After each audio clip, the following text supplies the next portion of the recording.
میرے حساب سے اگر آپ ایجوکیشن کی بات کرتے ہیں تو پاکستان میں صرف ایک ہی چیز اگر آپ ٹھیک کر لیں تو پاکستان ایکسیل کر سکتا ہے، اور وہ ایجوکیشن.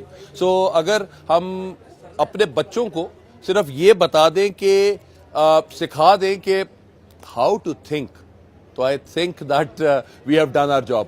واٹ ٹو تھنک سکھانے والی بات نہیں ہے، it's just how to think. اور یہ بھی ہیپی لیک کا جی ایک بہت اچھا انیشیٹو ہے، اور انیشیٹو آسان کتاب کا ہے، اور ان کے ساتھ یہ ہے کہ جی جہاں پہ اگر آپ اپنا لٹریسی ریٹ دیکھتے ہیں تو ہمارا لٹریسی ریٹ میں وہ بندہ پڑھا لکھا کہا جاتا ہے کہ جو اپنا نام لکھ سکے یا پڑھ سکے یا سگنیچر کر سکے. تو آئی تھنک کہ اگر ہم ویسٹ کے ساتھ اپنے کمپیئر کریں تو ویسٹ اس سے بہت آگے ہے.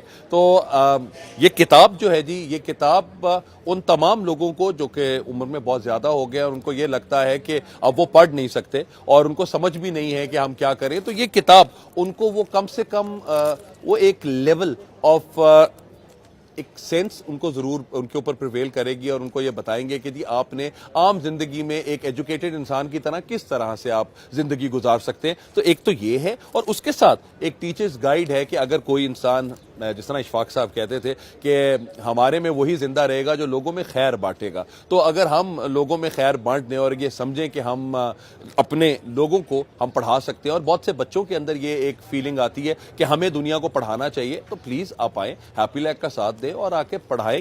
یہ آپ کی گائیڈ ہے، اس گائیڈ سے آپ اس بکلیٹ کو آپ پڑھا سکتے ہیں. اور I think Happilac is doing a good job جی. جس طرح it is adding colours in the lives of people, and I believe کہ آپ اسی طرح لوگوں میں رنگ بھرتے رہیں، خوشی کے، مسکراہٹوں کے، امن کے. تو یہی سب سے اچھی بات ہے. Keep shining and keep smiling. Happy لیک. بہت شکریہ. میری ٹیم کا حصہ بنیں تاکہ مل کر ہم کر سکیں الٹریسی کو wipe out. Happilac wipe out. مٹتے رہیں داغ، مسکراتی رہے زندگی.